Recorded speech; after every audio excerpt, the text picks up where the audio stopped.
Et si je vous disais que l'image de Jésus que vous avez en tête n'est pas celle que la Bible décrit? Cette image largement acceptée d'un Jésus à la peau claire et aux yeux bleus pourrait-elle être une fausse représentation? Restez avec moi alors que nous plongeons dans l'identité réelle de Jésus, à travers des versets bibliques, des découvertes archéologiques, et des contextes historiques fascinants. N'oubliez pas de liker la vidéo et de vous abonner à Mystère Divin. L'image de Jésus, telle que nous la connaissons aujourd'hui, est le fruit d'une évolution complexe et souvent troublante à travers les siècles. Bien que les premiers chrétiens aient reconnu la diversité de leur communauté, les représentations de Jésus dans l'art ont progressivement commencé à refléter les attitudes culturelles et raciales des sociétés occidentales. En conséquence, le Christ est devenu une figure qui, non seulement transcende les frontières géographiques, mais qui brise aussi les barrières raciales en devenant un symbole de la culture européenne, plutôt qu'un reflet fidèle de ses origines historiques. Une des raisons sous-jacentes à ce phénomène réside dans l'ascendance religieuse et culturelle qui prévalait au Moyen Âge. À cette époque, les chrétiens cherchaient à promouvoir une image de Jésus intégrée à leur propre ethnocentrisme, souvent au détriment de la réalité historique. Il est intéressant de noter que les croisades, menées non seulement pour libérer les lieux saints mais aussi pour affirmer l'hégémonie chrétienne, ont joué un rôle clé dans le façonnement des perceptions de Jésus. Ces expéditions ont exposé les puissances européennes à des cultures différentes, mais elles ont aussi contribué à déformer leurs propres croyances. Cela a influencé leur manière de concevoir non seulement Jésus, mais aussi le christianisme dans son ensemble.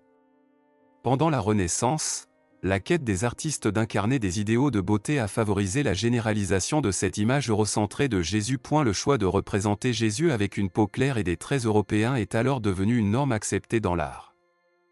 Bien que ces œuvres soient remarquables en termes de technique et de composition, elles reposaient sur des préjugés profondément ancrés qui ignoraient le contexte juif du Christ. Cela démontre une tendance plus large où la perception artistique a souvent pris le pas sur une compréhension historique précise.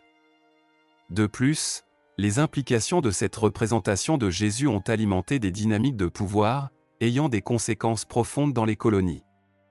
L'image d'un Jésus blanc a été exploitée pour justifier des systèmes d'oppression et de domination, projetant le Christ comme un modèle de vertu divine, et l'associant aux colonisateurs. Les autorités coloniales ont ainsi renforcé les stéréotypes selon lesquels les peuples colonisés étaient inférieurs.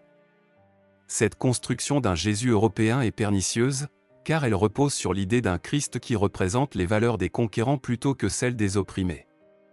Cela ne signifie pas que les réactions à cette image ont fait défaut. Au fil du temps, diverses communautés, en particulier en Afrique et dans la diaspora africaine, ont commencé à revendiquer une représentation plus fidèle de Jésus, qui reflète leurs propres expériences et réalités culturelles. Dans le contexte des luttes pour l'émancipation, une image de Jésus à la peau plus sombre est devenue un symbole puissant de résistance et de réclamation d'identité. Ce changement de perspective a eu des répercussions non seulement sur la manière dont les afrodescendants se sont perçus dans leur foi chrétienne, mais aussi sur la façon dont des mouvements sociaux, tels que le mouvement des droits civiques, ont pu s'emparer de cette représentation pour dénoncer l'injustice. À travers les siècles, de nombreuses visions artistiques et théologiques, comme celles issues des traditions chrétiennes éthiopiennes, ont mis en avant une image d'un Jésus noir, soulignant des interprétations culturelles diverses du Christ. Ces efforts de réappropriation ont contribué à valoriser les racines africaines du christianisme et à affirmer que le message de Jésus transcende la race et la culture. Ainsi, les figures religieuses d'Afrique et de sa diaspora ont souvent vu en Jésus un modèle de souffrance et d'espoir, identifiant sa lutte cruciale contre l'oppression comme un écho de leur propre lutte. En plongeant plus profondément dans les textes, notamment dans les Écritures, on découvre des éléments qui appuient cette redéfinition de l'image de Jésus. Le livre des Actes décrit des figures africaines parmi les apôtres et les premiers chrétiens, soulignant une diversité qui contraste fortement avec la monolithie des représentations souvent adoptées. À travers chaque verset, il apparaît que Jésus, homme de son temps et de son contexte, ne peut s'en détacher sans trahir son essence même. Ainsi, l'évolution de l'image de Jésus est le reflet non seulement de l'art, mais également d'un processus sociopolitique complexe. Cette image a changé au gré des dominations et des révoltes, des conquêtes et des réclamations d'identité. En fin de compte, redécouvrir Jésus dans toute sa diversité et son authenticité est essentiel pour comprendre le message qu'il a transmis, un message d'amour, de justice et de liberté qui résonnent encore aujourd'hui. Les débats entourant son identité ethnique continuent d'interroger nos préjugés et nos acceptations culturelles, invitant chacun à envisager une spiritualité inclusive qui dépasse les clivages raciaux souvent établis. La propagation de l'image européenne de Jésus a eu des implications profondes dans de nombreux aspects de la culture, de la religion et de l'identité des peuples colonisés. Au moment où les puissances européennes étendaient leur domination sur de vastes territoires, elles n'ont pas seulement apporté leur langue, leur culture et leur système politique, mais aussi une image de Jésus qui, consciemment ou non, reflétait une vision du monde centrée sur l'européen. Cette approche a abouti à une représentation de Jésus qui était non seulement éloignée de ses racines historiques, mais qui a également façonné les perceptions des populations non européennes sur leur propre identité et leurs valeurs. Les missionnaires, par leur action, ont souvent intégré l'idée d'un Christ européen dans l'enseignement chrétien, insistant sur le fait que le vrai Jésus était celui qui avait les traits physiques des colonisateurs.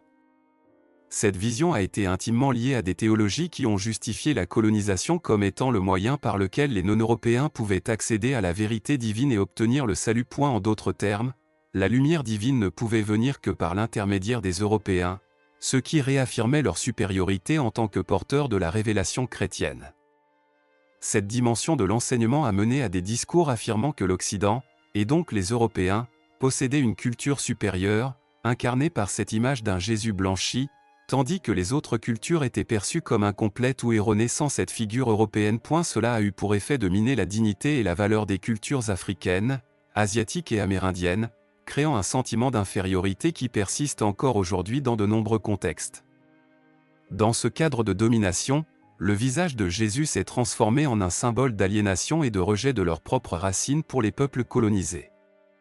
Les personnages historiques et religieux qui auraient pu être vus comme des modèles de foi et de dignité avaient été remplacés par une image qui valorisait les caractéristiques physiques européennes. Ainsi, le débat autour de l'identité de Jésus s'inscrit dans une lutte plus large pour la reconnaissance et la valorisation des histoires et des héritages non européens.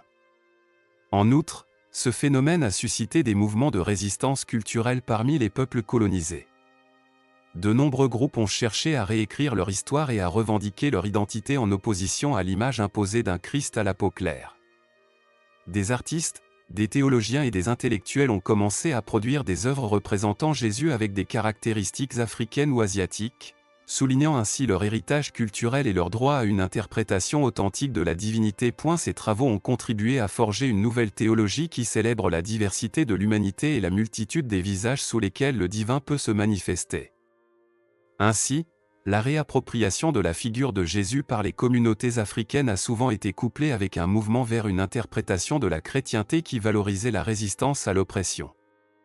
L'idée d'un Christ noir ou africain, qui subissait les mêmes injustices que les membres de ces communautés, a donné naissance à une symbolique puissante pour de nombreux chrétiens africains et afrodescendants. Cette image d'un Jésus noir est devenue un symbole d'espoir, de rébellion et de récupération de leur dignité face à des siècles d'oppression et de déshumanisation. Le clergé et les leaders religieux au sein de ces communautés ont également joué un rôle déterminant dans la redéfinition de l'image du Christ en adoptant une théologie de la libération. Ils ont intégré l'histoire raciale et sociale dans une compréhension plus large de l'esprit du gospel, encourageant des interprétations plus inclusives et représentatives du message de Jésus, tout en permettant de s'engager avec l'Évangile de manière plus significative pour leur propre vie et leur lutte. Cette lutte pour redéfinir Jésus n'est pas seulement une question d'identité, mais également de justice et de réconciliation. Alors que les mouvements de décolonisation prenaient de l'ampleur à travers le monde, beaucoup ont identifié dans ces réflexions une opportunité d'avancer les dialogues interreligieux et interculturels. Cela a ouvert la voie à une plus grande acceptation et compréhension des multiples facettes de l'expérience chrétienne et de la foi, tout en honorant les racines historiques et culturelles des populations qui ont longtemps été marginalisées. De cette manière, la question de l'identité de Jésus continue de résonner dans le discours contemporain, encourageant des remises en question nécessaires au sein des institutions religieuses et des sociétés.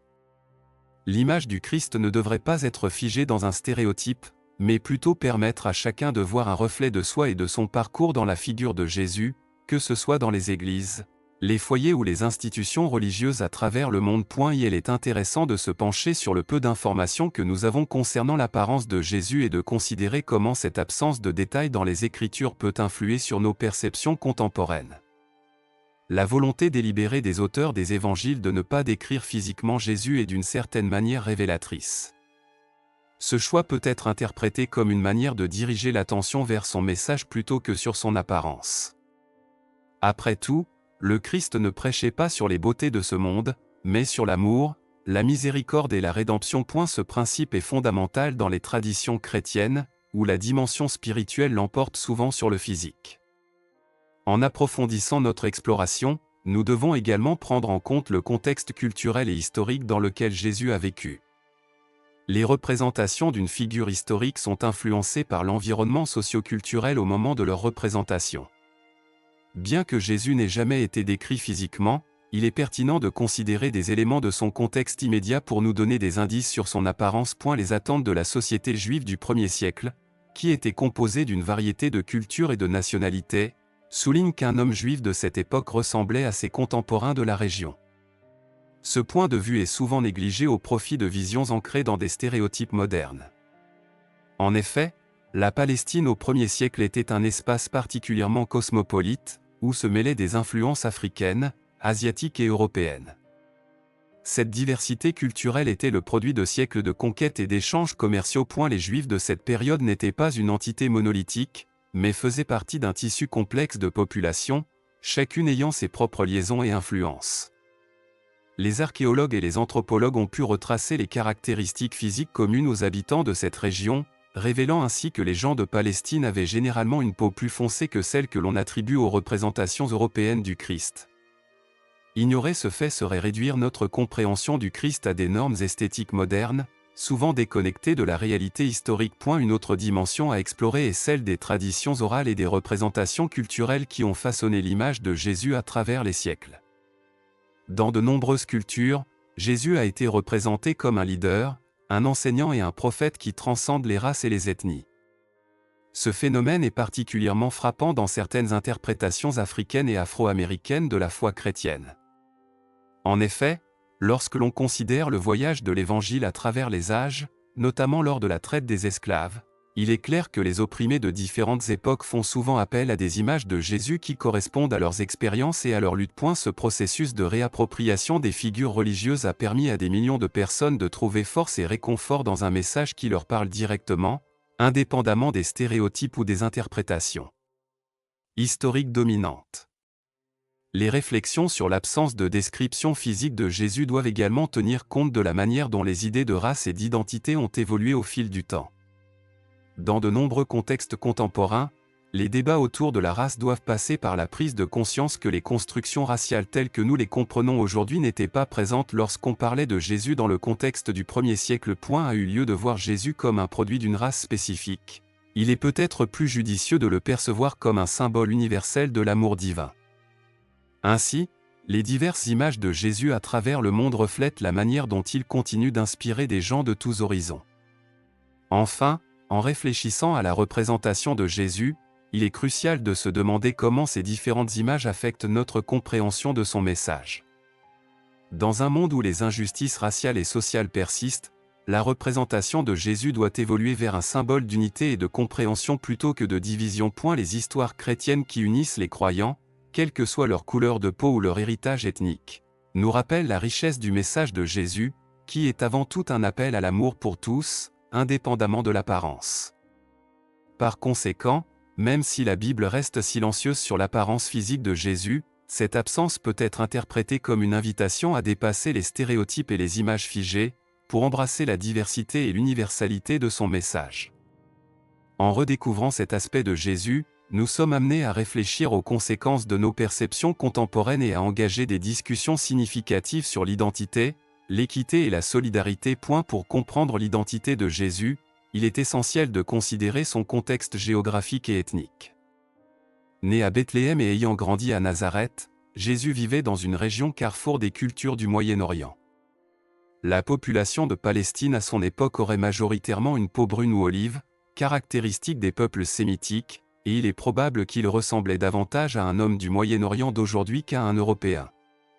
Dans ce chapitre, nous examinerons non seulement les éléments géographiques et ethniques qui ont façonné l'identité de Jésus, mais aussi les dynamiques culturelles qui prévalaient dans la région à l'époque de Jésus. Et la Palestine était un véritable carrefour de civilisation, où le commerce, les migrations et les conquêtes avaient mélangé des populations d'origines diverses, juifs, romains, grecs, ainsi que des groupes venant d'Afrique et d'Asie.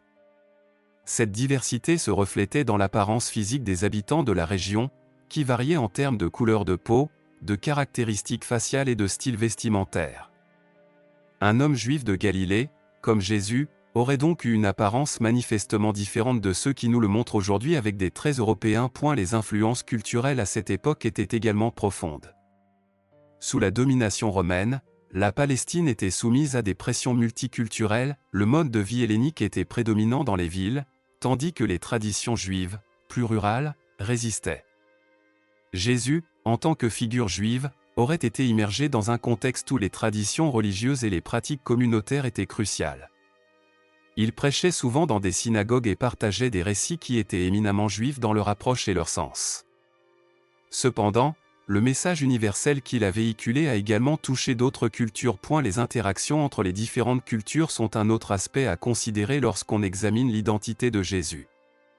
Dans la Bible, les récits d'échanges entre les communautés juives et non juives révèlent que les frontières culturelles n'étaient pas toujours rigides. Par exemple, des figures comme la femme samaritaine rencontrée par Jésus au puits témoignent de la volonté de dépasser les divisions culturelles. Cela montre que la rencontre entre juifs et non-juifs était fréquente et que les idées circulaient entre les différentes ethnicités. Ces passages soulignent également que le message de Jésus visait non seulement les juifs, mais s'étendait aussi à d'autres nations et aux marginaux de la société, comme des pécheurs et des lépreux. Nous avons également des exemples archéologiques qui renforcent cette diversité.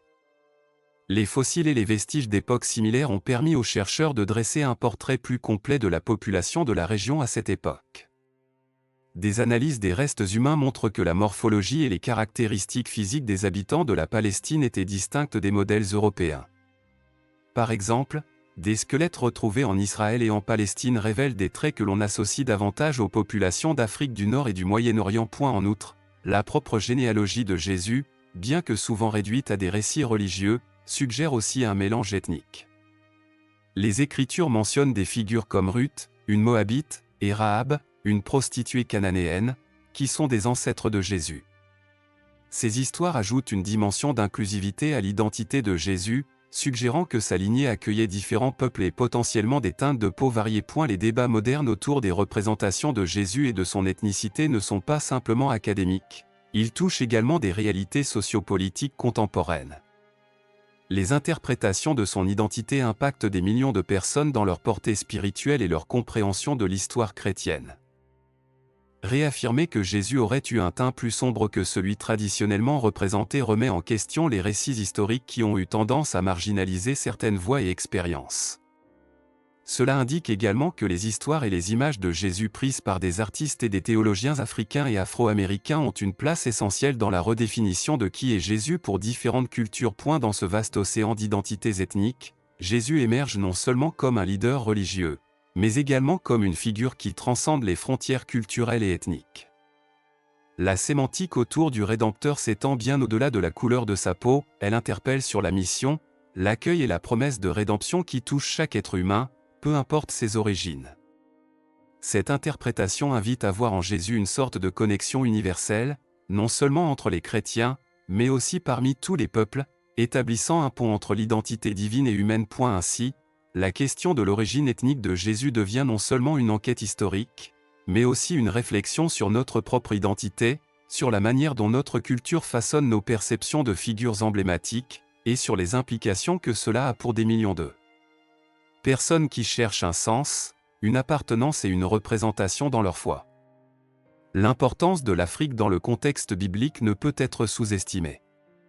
La Bible mentionne tout au long de ses récits, des personnages, des lieux et des événements qui mettent en lumière les interactions entre les peuples d'Afrique et ceux du Proche-Orient. Par exemple, l'Égypte, souvent évoquée dans la Bible, n'est pas seulement un lieu de refuge pour la famille de Jésus, mais aussi un pays d'une immense richesse culturelle et historique. Cette nation était le carrefour de nombreuses civilisations anciennes et jouait un rôle clé dans le commerce, la politique et les affaires spirituelles. Le voyage de la Sainte Famille en Égypte est particulièrement révélateur. En fuyant Hérode, Marie, Joseph et l'enfant Jésus se dirigent vers un pays où ils peuvent se fondre dans la population locale. Cela suggère que leur apparence physique ne devait pas être radicalement différente de celle des Égyptiens de l'époque, qui étaient eux-mêmes d'ethnicité variée. Il convient de faire attention à la façon dont l'Afrique est décrite dans différentes parties de la Bible. La terre de Cush, par exemple, est souvent associée à des personnes de peau sombre et joue un rôle important dans les récits bibliques. Dans le livre de Jérémie, il est posé une question rhétorique qui évoque l'idée que l'apparence physique, telle que la couleur de la peau, était reconnue et identifiable. Un Éthiopien peut-il changer sa peau? Cela démontre que les Éthiopiens étaient clairement perçus comme ayant une certaine apparence distincte et significative dans le contexte des conversations sur l'identité et la diversité. Au-delà de l'Égypte, d'autres nations africaines sont référencées dans des passages bibliques, soulignant la diversité ethnique qui traversait le monde de l'époque. Le passage sur Simon de Cyrène, par exemple, illustre comment les Africains ont été intégrés dans le récit chrétien dès le départ. Ce Simon, un homme de Cyrène, issu de Libye, est opportunément mentionné comme celui qui portait la croix de Jésus. Bien que les Écritures ne décrivent pas son apparence physique, son origine indique une connexion significative avec l'Afrique. Ce n'est pas une coïncidence, car l'Afrique occupait une place cruciale dans les événements entourant la vie de Jésus.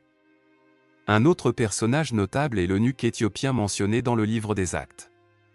Sa conversion au christianisme par Philippe n'incarne pas uniquement l'expansion du message chrétien, mais souligne également la mission de l'Église primitive d'inclure tous les peuples, quelle que soit leur origine ethnique.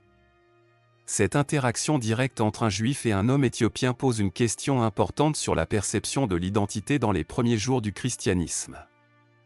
Cela montre que les racines africaines faisaient partie intégrante de l'histoire alors que la foi chrétienne se construisait et se répandait. Les exemples tirés de l'Écriture démontrent qu'il existait une diversité ethnique inhérente à la communauté chrétienne primitive. Au premier temps de l'Église, la présence d'Africains n'était pas marginale, au contraire, cela témoigne d'une réalité dans laquelle les Éthiopiens, les Égyptiens et d'autres peuples africains jouaient des rôles significatifs.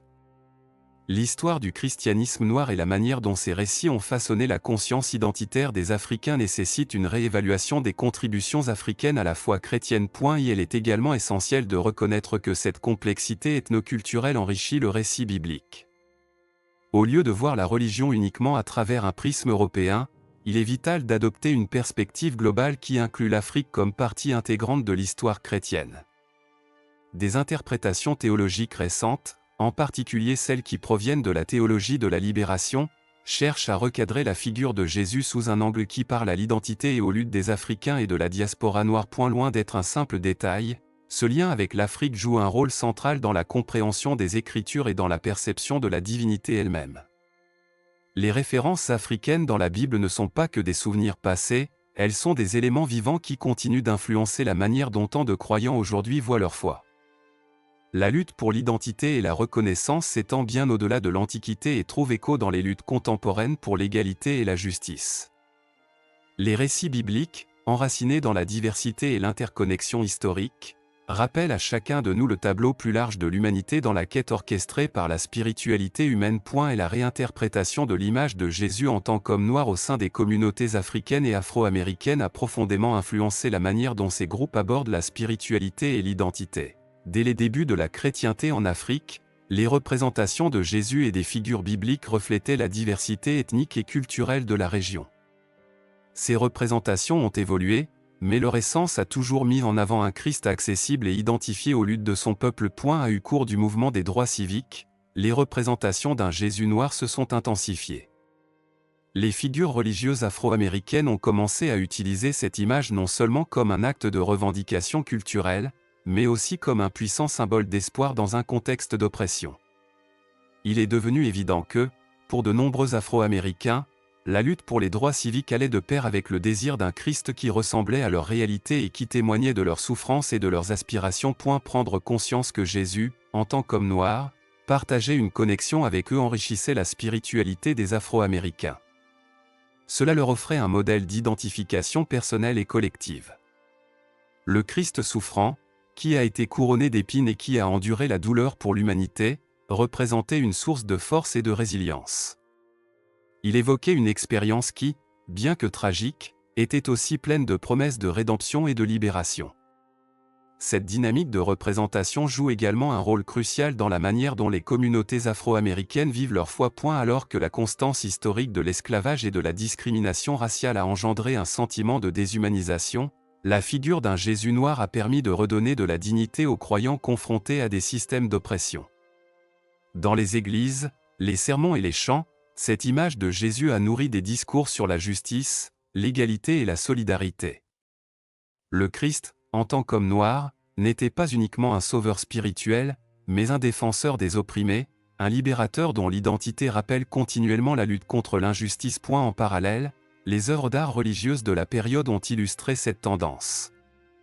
Des peintures, des sculptures et des représentations visuelles de Jésus comme homme noir ont fleuri dans les églises afro-américaines, créant des œuvres qui parlaient à la communauté et étaient empreintes de leurs propres expériences.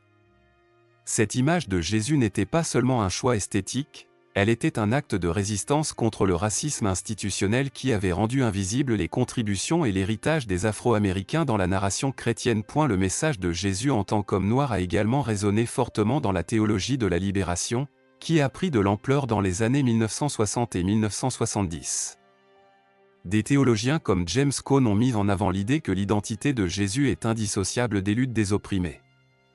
Cone et ses pairs ont insisté sur le fait que concevoir Jésus comme un homme noir offre non seulement une perspective renouvelée, mais permet aussi de voir les Écritures à travers une lentille qui prône l'engagement social et la justice. Cette théologie a été entendue dans les chants gospel, qui évoquaient le Christ marchant aux côtés des opprimés, amplifiant ainsi ce lien spirituel et social.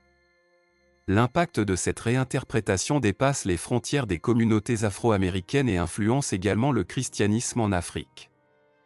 Les croyances, les pratiques et les représentations culturelles s'entremêlent, façonnant un christianisme qui honore et préserve les identités africaines.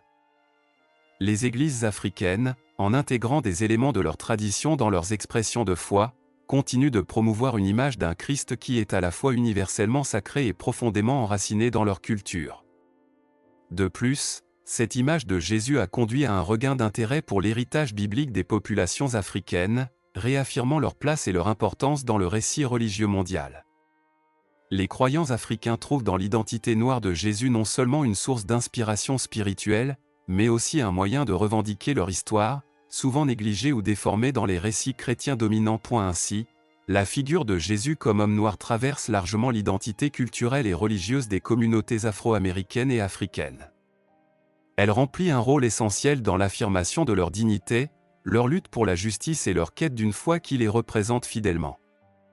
Cette riche histoire offre non seulement des réponses spirituelles, mais également des réflexions sur l'identité, la lutte pour l'égalité et le désir de transformation sociale.